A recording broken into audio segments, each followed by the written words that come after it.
देखिए जी, सामने वाले वर्मा जी कैसी अच्छी तरह से सफाई करते हैं छुट्टी वाले दिन अपने घर की, और एक आप हैं। अरे यार, उनके पास कार है, ऑफिस पास में है और हफ्ते में 2 दिन की छुट्टी होती है, तो फर्क तो पड़ता है ना। मेरी तो शादी ही गलत हो गई।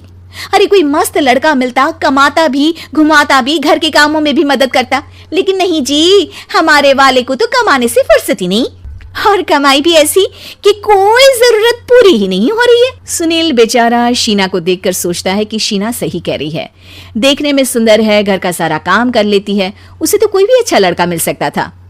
क्या सोच रहे हैं, भागने का इरादा तो नहीं है? अरे नहीं मेरी प्यारी बीवी, मैं तो नहीं, पर डर है कि तुम नहीं कहीं भाग जाओ मुझे छोड़कर। शीला सुनील के मुंह से प्यार भरी बात सुनकर मुस्कुराती है।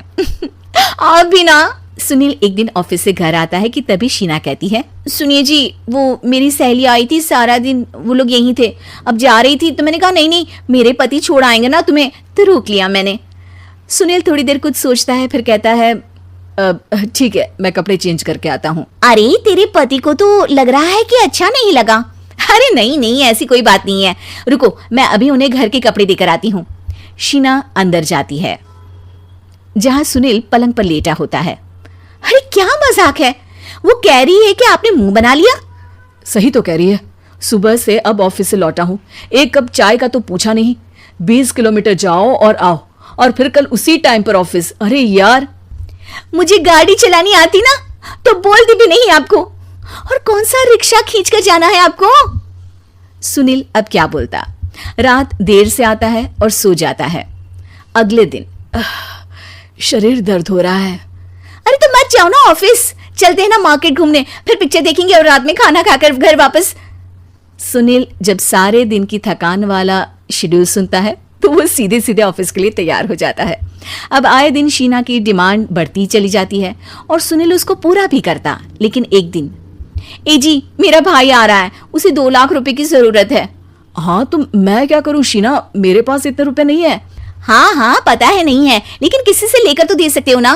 अरे मैं किससे मांगू, मेरे तो जानने में भी कोई नहीं है जिसके पास इतनी बड़ी रकम हो।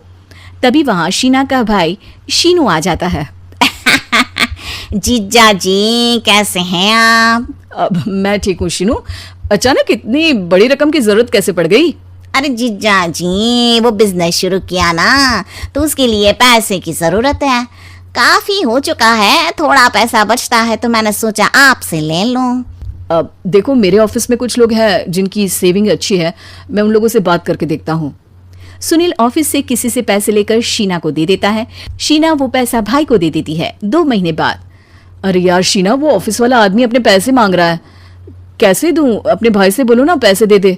अरे हाँ हाँ दे देगा, कहाँ भागा जा रहा है, आप उनको बोल दो कि दे देंगे।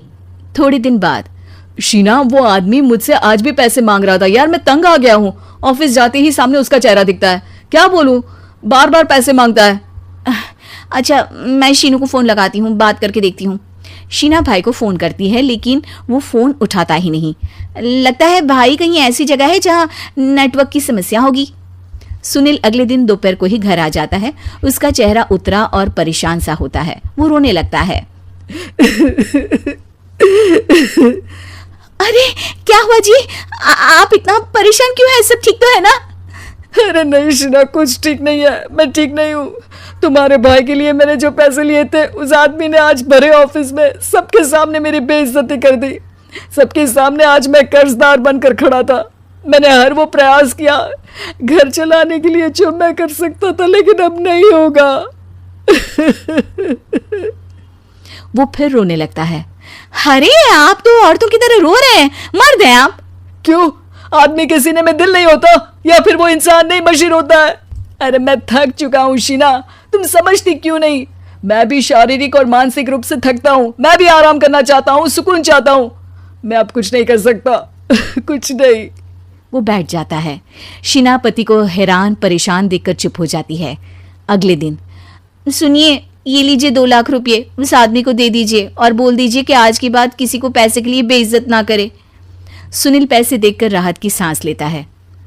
अरे शीना, तुमने तो मेरा बहुत बड़ा काम कर दिया, अब मैं शान से ऑफिस जा सकता हूँ, लेकिन ये पैसे आए कहाँ से?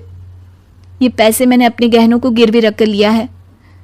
तुम ठीक रहो, निश्चिंत रहो, मैं बस यही चाहती हूँ। मुझे माफ करना, पर अब मैं समझ चुकी हूँ कि मर्द को भी दर्द होता है।